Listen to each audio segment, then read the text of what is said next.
Que se passe-t-il dans votre cœur si vous arrêtez de consommer du sucre pendant 7 jours? À l'extérieur, il semble inoffensif, blanc, cristallin, doux. Mais à l'intérieur de votre corps, le sucre peut être aussi destructeur que la rouille sur un vieux portail en fer. Il ronge lentement, en silence.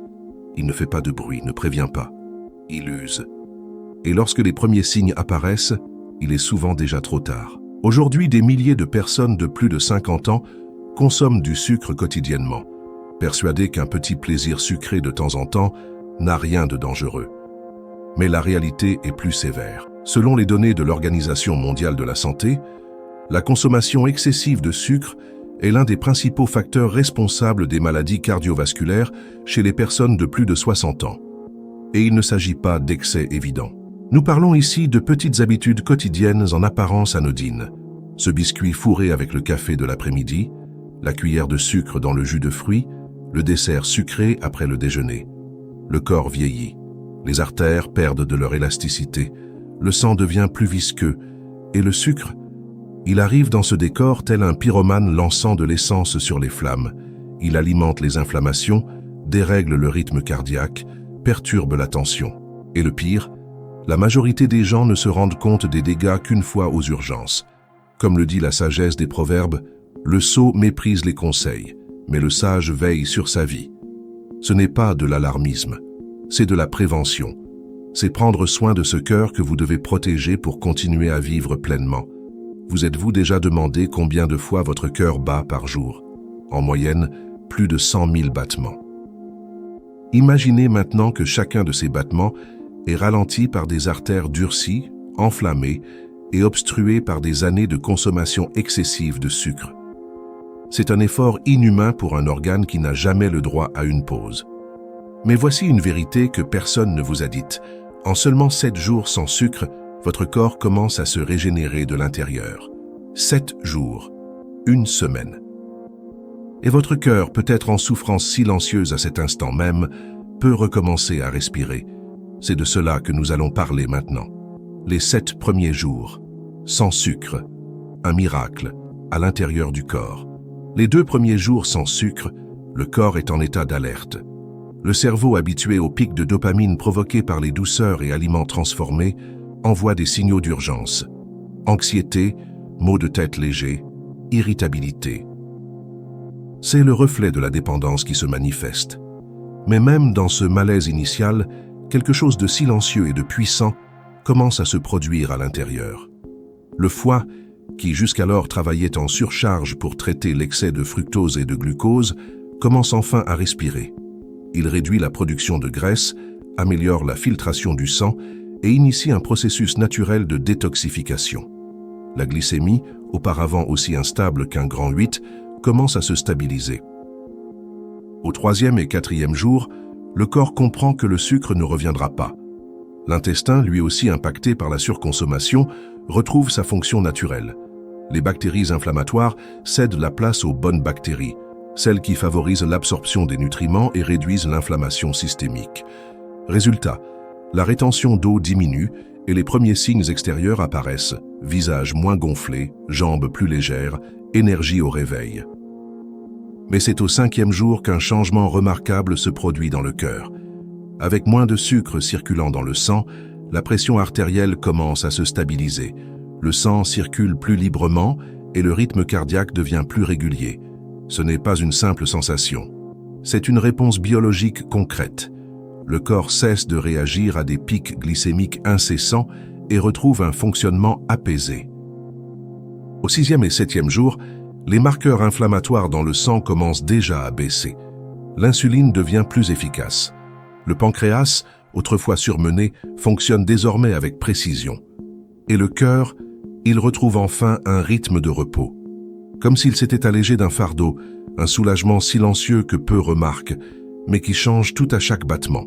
7 jours, rien que 7. Et ce qui semblait difficile devient une libération. Ce n'est pas une promesse en l'air, c'est de la physiologie. Le corps a été conçu pour se réparer, à condition qu'on arrête de lui donner ce qui le détruit. Et tout commence par un choix simple, une décision réelle. Car au bout du compte, il ne s'agit pas simplement d'arrêter un aliment. Il s'agit de donner à votre cœur une chance de battre encore, avec force, clarté et espoir. Et lorsqu'on se libère du sucre, le corps répond avec gratitude. Le cas de Monsieur François, un cœur qui a failli lâcher. Il est arrivé au cabinet les yeux baissés et le pas traînant. Il s'appelait François, 68 ans, veuf depuis peu, avec des cernes marquées et une fatigue qui n'était pas que physique. Il disait ressentir une oppression dans la poitrine, presque toujours après le déjeuner. Il avait déjà passé des examens, pris des médicaments, mais l'inconfort revenait. Il avait perdu la joie de vivre. Son alimentation était simple, mais remplie de sucre. Jus en brique au petit déjeuner, biscuits sucrés en milieu d'après-midi et pain blanc à la confiture le soir. Peu à peu, je lui ai montré que le problème ne venait pas uniquement de son cœur. C'était l'inflammation constante provoquée par le sucre dans tout son corps, une flamme constamment allumée. Je lui ai expliqué calmement, les yeux dans les yeux, qu'arrêter le sucre pendant 7 jours n'était pas une punition, mais un acte d'amour. Et il a accepté. Durant les 2 premiers jours, François a eu mal à la tête et ressenti un léger tremblement. Il a failli abandonner. Mais le 3e jour, il a dormi d'une traite, chose qui ne lui était pas arrivée depuis des mois. Le 5e jour, il a remarqué qu'il respirait mieux en montant les escaliers. Le 7e jour, il est arrivé à la consultation plein d'entrain, disant même que son humeur s'était améliorée. Son regard n'était plus aussi éteint. Aucun médicament n'avait fait ce que ces 7 jours avaient réussi. Le sucre avait été, pendant des décennies, son compagnon silencieux. Un réconfort émotionnel aux lourdes conséquences. Lorsqu'il s'en est libéré, son corps a répondu. Et plus encore, son espoir est revenu. François a compris qu'il n'était pas trop tard, qu'avec la bonne décision, même à 68 ans, on peut changer le cours des choses. Il ne cherchait pas de miracle. Il voulait vivre plus longtemps. Il voulait s'asseoir sur le canapé sans douleur thoracique, faire le tour du quartier sans s'arrêter à mi-chemin. Et il y est parvenu. Car lorsqu'on comprend que la santé ne vient pas en gélule, mais dans les choix du quotidien, tout change. Son cœur s'est remis à battre avec légèreté.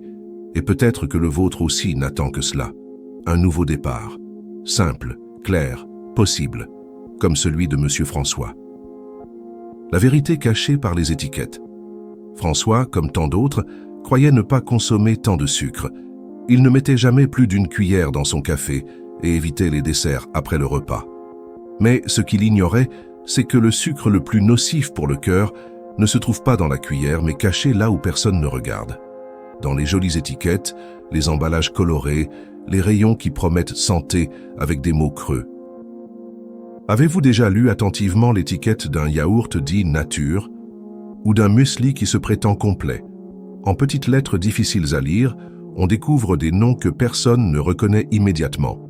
Sirop de maïs, maltodextrine, dextrose, fructose, saccharose. Ce sont des variantes du même poison. Et une fois additionnées, elles font réagir le corps comme s'il nageait dans un océan de sucre, même sans goût sucré en bouche. Un jus en brique vendu comme sain peut contenir plus de sucre qu'un soda classique. Un pain complet de boulangerie reçoit souvent du sirop ou du sucre roux pour accentuer le goût et dorer la croûte. Même dans des produits salés comme les sauces toutes faites ou les bouillons industriels, on ajoute du sucre. Cela rend accro et trompe le cerveau. C'est pourquoi tant de personnes font des efforts pour mieux manger, mais restent malades. Le problème n'est pas uniquement ce que l'on voit. C'est ce qui se cache derrière chaque bouchée. L'industrie a appris à parler la langue du consommateur et à brouiller les repères. Tout semble sain jusqu'à ce que les analyses disent le contraire. Glycémie élevée, cholestérol modifié, tension instable, douleur inexpliquée. C'est cela que j'ai montré à François. Je lui ai appris à lire une étiquette, à repérer les pièges. Et c'est là qu'il a compris que ce n'est pas suffisant d'éviter le sucre visible. Il faut découvrir ce qu'il fait discrètement à la santé du cœur, car le danger ne se trouve pas uniquement dans la cuillère que l'on voit, mais dans les ingrédients qui se cachent entre les lignes. Et seuls ceux qui voient cela avec lucidité peuvent reprendre le contrôle de leur santé. 3 aliments qui trompent le cerveau et protègent le cœur. Quand le sucre disparaît enfin de la routine, une question surgit immédiatement. Et maintenant, comment adoucir la vie sans mettre ma santé en danger?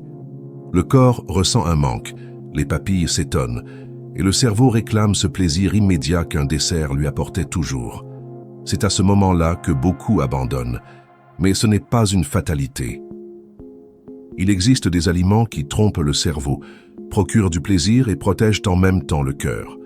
Le premier d'entre eux est la date séchée, petite, sucrée, à la texture ferme. La date est riche en fibres, en potassium et en antioxydants. Une seule suffit à satisfaire l'envie de sucrer, mais avec un avantage important. Elle ne provoque pas de pic soudain de glycémie. Cela signifie que votre cœur ne subit pas de variations brutales et que votre pancréas n'a pas à libérer une dose massive d'insuline. De plus, le potassium aide à réguler la tension artérielle, essentielle à partir de 50 ans. Elle peut servir à sucrer gâteaux, smoothies ou être dégustée nature comme une friandise saine après le repas. Le deuxième aliment est la cannelle en poudre, une épice utilisée depuis des siècles comme remède naturel dans de nombreuses cultures.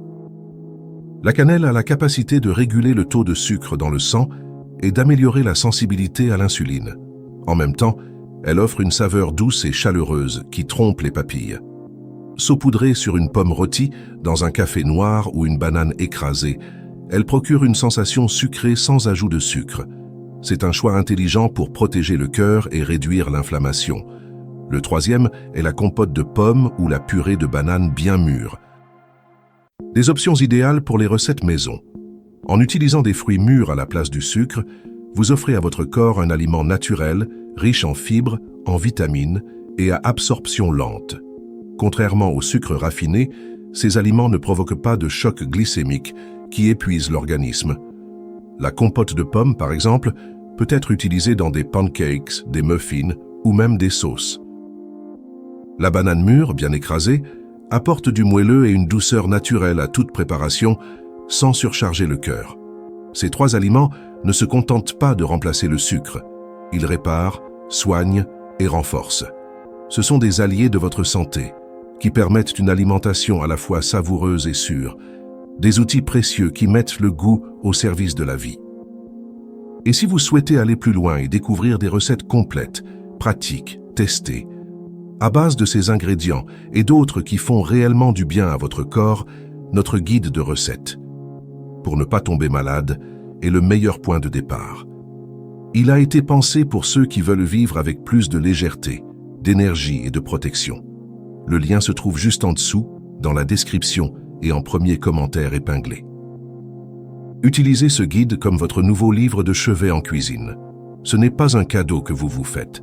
C'est un engagement envers ce que vous avez de plus précieux, votre santé, car chaque repas peut être un remède ou un poison, et le choix vous appartient. Le guide de recettes, qui change des vies.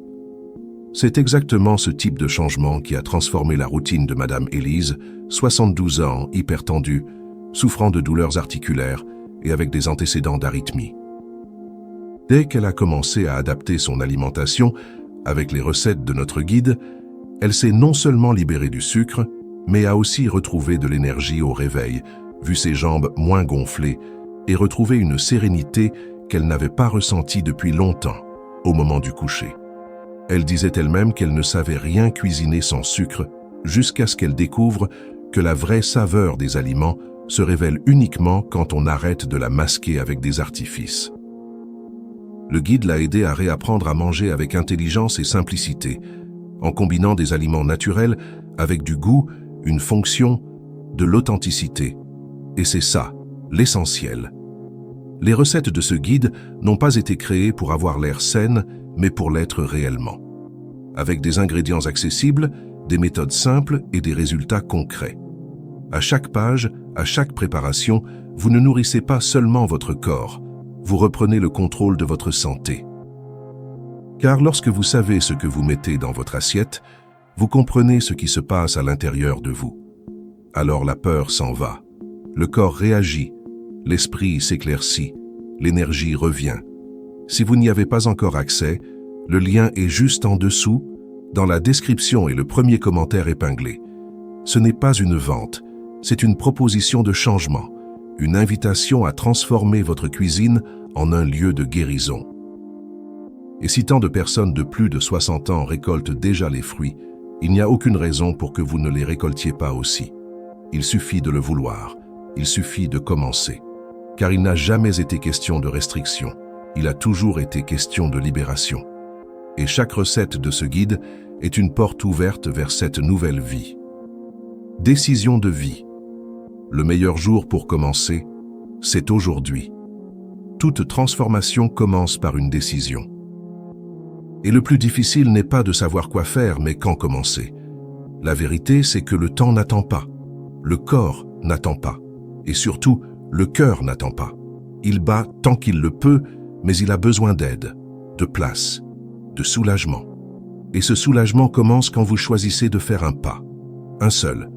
Petit mais déterminant. Il ne s'agit pas d'arrêter le sucre pour toujours comme une punition.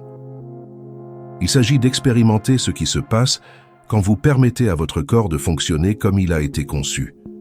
Pendant 7 jours, vous offrez du repos à votre système cardiovasculaire, de l'équilibre à votre métabolisme, de la paix à votre esprit.